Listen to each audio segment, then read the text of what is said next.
Welcome, welcome, welcome.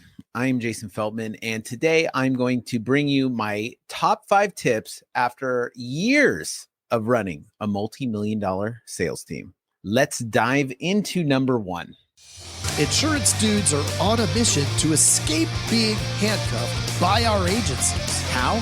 By uncovering the secrets to creating a predictable, consistent, and profitable agency sales machine. I am Craig Pretzinger. I am Jason Feltman. We are agents. We are insurance dudes.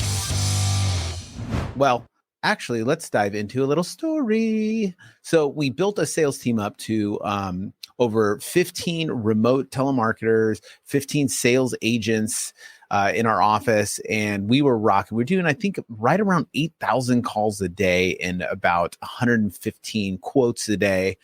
So it was really humming. And at the pinnacle of this, for a couple years that we were really running at a high volume, I think we were doing close to 250,000, maybe almost 300,000 of 6-month policies a month. And those weren't big policies either. So it was a ton of policies. There's a few things that reflecting that I think would bring you the most success in running any kind of sales team. So here's number 1. Number 1 is, if you're running any kind of sales team operation, number 1 for you to do is be the cheerleader. There are way too many personalities. If you think about it, think about all those calls, right? And think about how many people are involved and how many emotions there are. There are upset people. There are people that are happy. There are people that are sad. There are people that are losing commission, or like, this guy's got this call, and there's so many ups and downs. Number 1 is to manage everybody's emotions and be the cheerleader. So what does that mean? That means no matter what, you have to come in and bring your best personality. That means you have to cheer everyone up, even if you don't feel like it. I think we're doing close to $80,000 a month in marketing costs, and it was stressful. That's just for me. That was straight out of pocket. It wasn't like we had a giant company and tons of reserves or anything. I mean, like we weren't on a month to month, but prior to that, I ain't never run an $80,000 a month marketing kind of campaign. Like you got to make sure that you're going to see a return on that. You know what I mean? So with that being said, like, to keep that humming, number 1 thing is to make sure everybody's personality is rocking, that they're bringing their best. The only way to do that is to pump everybody up. And if you suck, that means you have a ton of people under you that are going to suck, and they're going to take your horrible attitude, and that's what they're going to bring. And that does not produce sales. So that's number 1. Number 2 is the numbers tell the story. So I learned this early on, especially when I had some good salespeople and we didn't have a good sales process. I realized that I was so susceptible to not knowing anything, to taking people's word for it. And the one thing I learned is that salespeople, however they feel, is not the real story. The numbers tell the story. They might say that the leads are bad. We hear that all the time. Oh, leads are bad. The calls are this, that, or. But you look at the numbers, you get good at telling the numbers and how many numbers are what, how long are calls, how many dials, how long talk time is. You start seeing patterns, especially at scale. You start seeing the patterns, and the patterns dictate the outcome, okay, of the numbers, right? So that's number 2, is the numbers tell the actual story, not what the people say. Okay. Number 3 is the chatter predicts the numbers. What? Is that contradictory? No, there's nuances here. So the one prior was the numbers tell the story, but the chatter.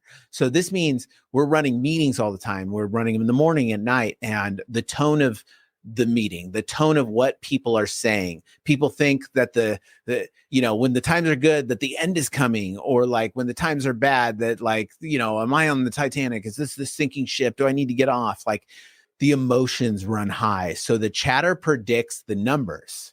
So you got to keep the cheerleading up, but really pay attention to the little things that people say. It really means a lot. And if you need to take somebody aside because you heard them say something that was a little off, then you know that they're saying those kind of things to your team when you're not around. So take that to heart. Maybe you want to have a one-on-one talk with that person. So that's number 3, is that the chatter predicts the numbers or precedes the numbers. Ooh. All right. Number 4, everything is a process. Your emotions don't matter. If you decide to take on the role of running a sales team, then especially with a bunch of people, with a bunch of money that's going into it, your emotions absolutely don't matter. Don't think that they do, because if you're worried about your emotions, your team's going to go to crap. There are way too many no's in a sales process. There's all there is a bunch of bad stuff. There's the yeses are slight, right? You're hearing more no's. There's more negativity. There's a lot going on. Everybody being in a good mood is the thing that sells whatever you're selling, right? So everything is a process. Manage that process well. And I don't care what you're feeling. Your emotions don't matter. You got to know that. Say, you know what? My emotions don't matter. I'm going to go into this. I know what I need to do. I know the process of all this. I know how I need to bring it. I know I need to be the cheerleader. I know I'm only going to be looking at the numbers. The only thing I care about what people say is to know where their head is at. Right. And then if you know where their head is at, then you know how to like maybe pull, Sam aside. You can see that his thought process is a little off, and you don't want it to infect everybody. So you got to like take that time to maybe have like a side convo with him to get him going again or something.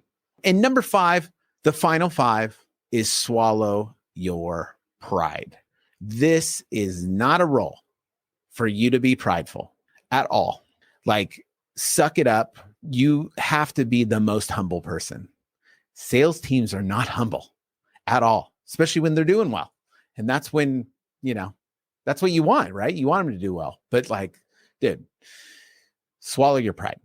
If you think you're all that, you're going to, there's no way that you're going to run a great sales team. And turnover is incredibly high, right?